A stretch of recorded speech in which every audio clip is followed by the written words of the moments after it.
The last thing you want to do for the internal parts is put your safety, your detent ball, your safety in. So at this point we're going to put the safety in that just slides in the top. You want to make sure that it's below the sear lever here. You then take your pin, safety lever pin, and put it through.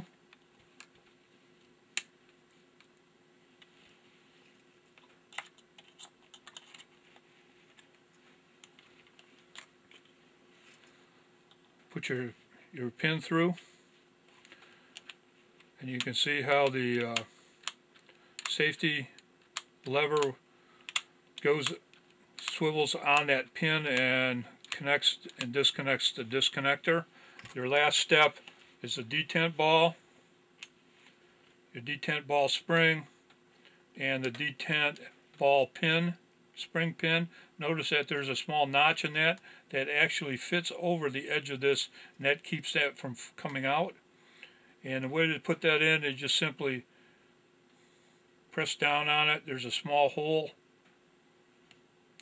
Press it in place and make sure you push it in until that spring reaches that little notch there. Now we're in pretty good shape. Make sure that that functions.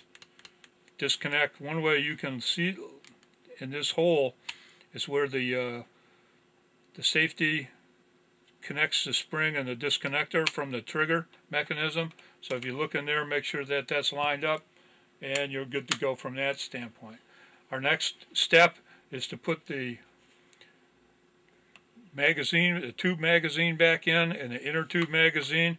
Remember, you have notches here and a small pin that fits over those notches to hold that in, clip that in place. You want to insert that in the buttstock.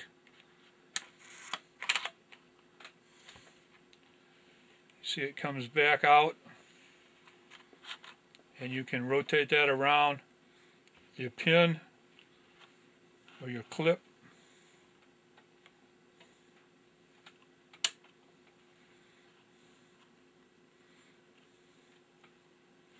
And then you just use your pliers, or if you have small fingers, you just put that down into place.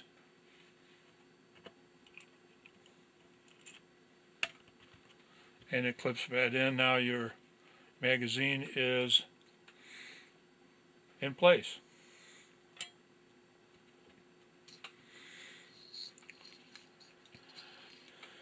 The next step for reassembly is putting your striker, cycler spring, and spring guide back into place. Now, this is a little tricky because it's under spring tension.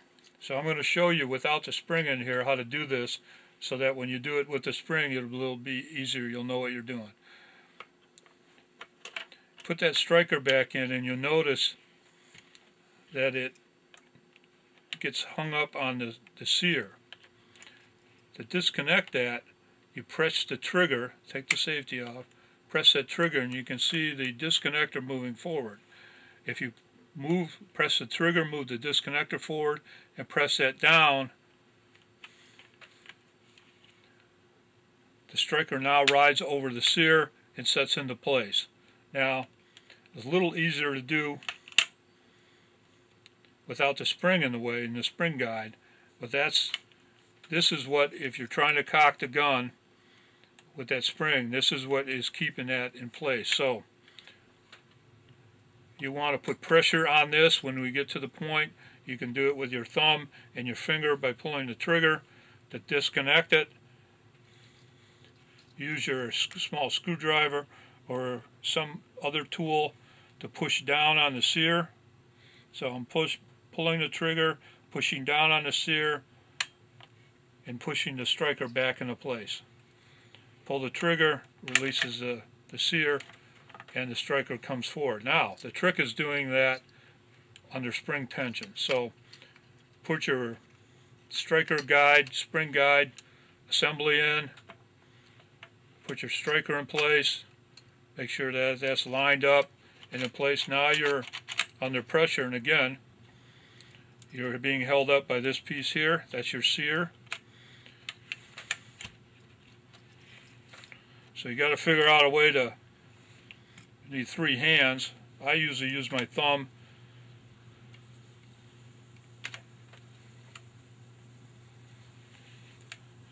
My 4th trigger finger, my thumb to hold the striker back into place, and my trigger finger to pull the trigger, and then this hand to push the sear down.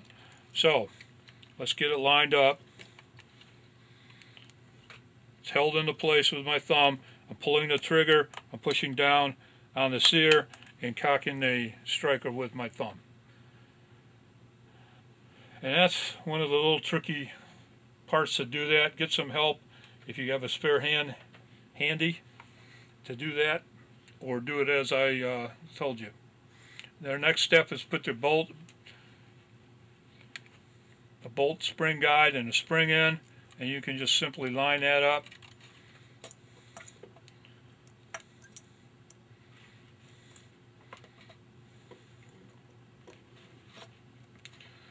Remember, that's under pressure. And one way to keep that in place while you're putting the rest of it together is get your bolt handle and slide that in. And that's a good time right now. That'll keep it from going forward. It's a good time to test it. Your safety is off. Your hammer is cocked, or your striker is cocked. Does it work?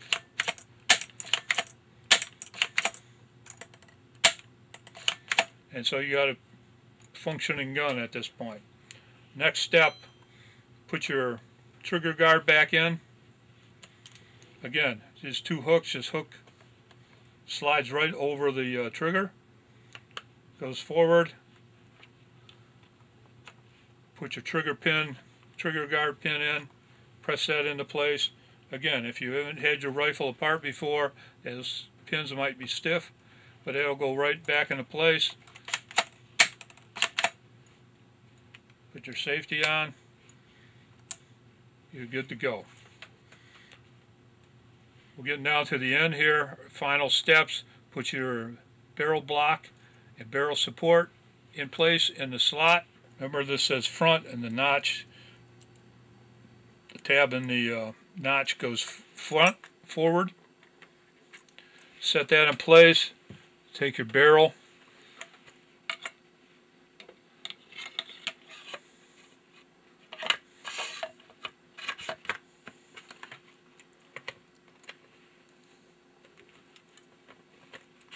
slide your barrel in so it fits onto that notch. Push the barrel guide back into it and replace your screw.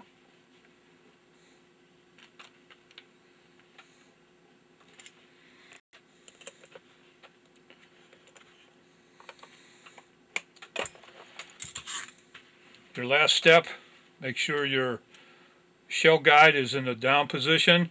Just a note that the shell guide rides on this spring here. Oftentimes you'll get a receiver cover and the spring will be missing and the gun won't function properly. And that's because this spring is missing. But at this point, take your bolt handle back out.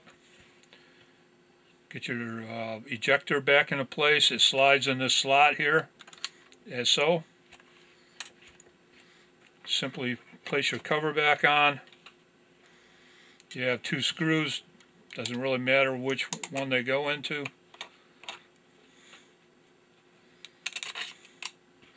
Put your bolt handle back in.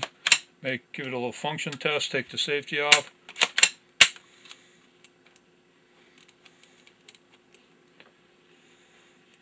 And we're back in business.